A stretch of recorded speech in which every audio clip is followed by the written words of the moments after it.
Today we are going to make an incredibly cheap DIY Home Depot pedal board. Pedal boards are probably one of the cheapest things you can make yourself without having a whole ton of tools. Pedals are really popular today and everybody needs a pedal board. I've got my 5 different fuzz faces that I've been playing with and I need to make a pedal board, so went online, went to Home Depot and found a pretty cool shoe rack that I can convert relatively easily into a pedal board. Let's open this up and get going.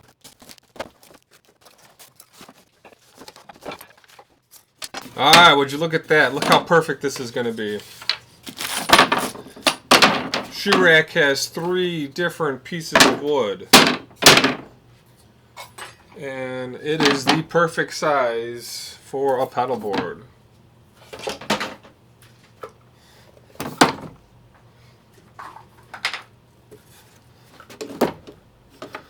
So you see where this is going already? Now that I know this is going to fit pretty good, you can see they stapled all this together. What I need to do is take this and add some strength. So these pieces we're going to glue to the back side like this. We'll add some strength to the back. And then we are going to cut up one of these and glue these to the front. What's really nice is there's no finish on this. So what we can do is just cut these up and glue these slats like so. So this should fit just about perfectly. And what we'll do is we'll add strength to the top and bottom of this.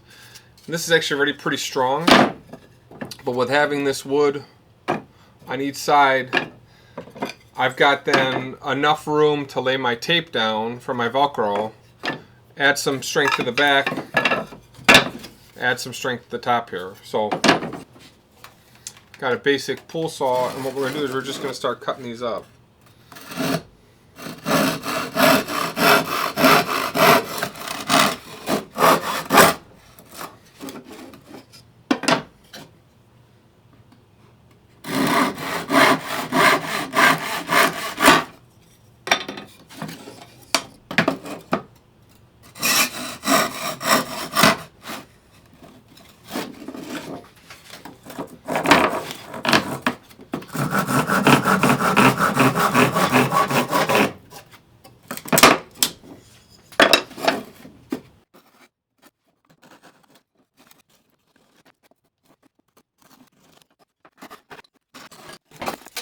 So these are just stapled in. I think if I really wanted to, I could just... That's not gonna work.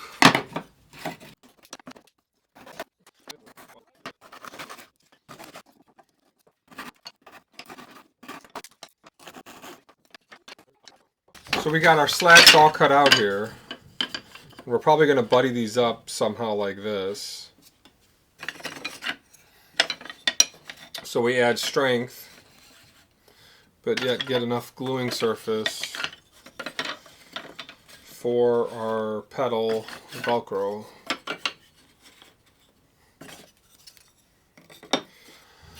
Alright, so that's the top.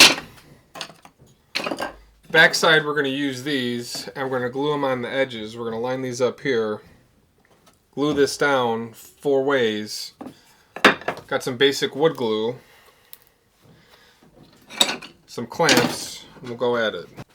I'm going to start on this side. I'm going to run some glue here.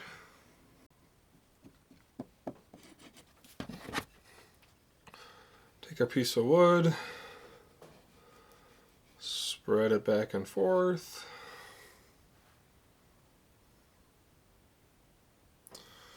I'll line this up so that there's about an 1/8 inch on the block on each side. Gonna get a clamp. These are just basic 4-inch clamps. You can use a C-clamp or whatever you've got floating around. If you don't have any clamps, you can use some weights. Weight this down.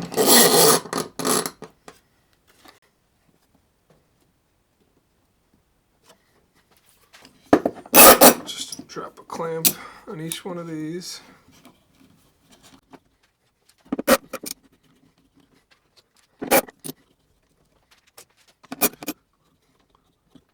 You only really need 2 clamps, and you can just put some books here to clean it up. Let this sit for about an hour or two and come back, and we can go to the next piece and glue it as well. So we'll measure this out, do this every 8 inches or so it looks like. Something like that. So we glued the 4 strips on here, and what I did is I cut the ends off of this so I had a much cleaner cut. So after I broke it, it still needed to be cleaned up. And what I did is I relaid this out, made sure all the pedals would fit. And as I was playing around with this, I realized I needed a little bit more center strength here. I thought that just having this dowel rod wasn't going to do me any good. So what I did is I glued this up, clamped it together, and then I took a razor blade and scraped that off to clean it up. So one of my mistakes as I was laying the pedals out is that I should have daisy chained everything up, and then I'd see where everything needs to fit and go.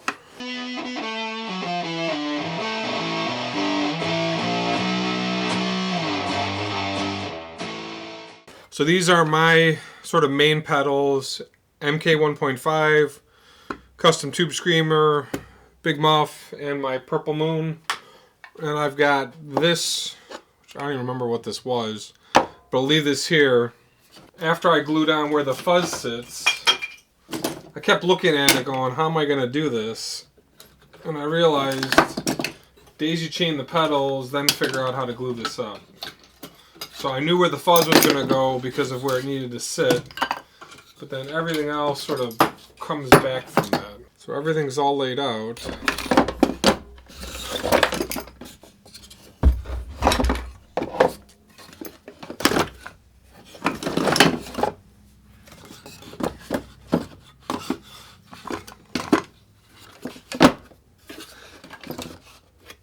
After daisy chaining the pedals, I laid this out here now again with everything plugged in. And I could see exactly where I need to put my strips.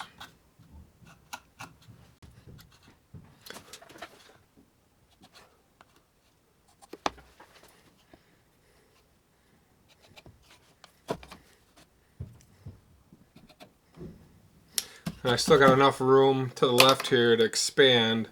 And I'm flipping this one upside down because I won't use these 3 with this. I'll use this by itself. It's got a unique tone. And I can flip other things up here as well as needed. But definitely one of my wah first on the side. So what we're going to do here is glue all this up relatively quickly. And then I'll be done and we could start playing with this. So I fast forwarded through gluing on the extra strips. What I realized is that I needed a little bit more surface area for my Velcro strips. So we did 1, 2, and 3.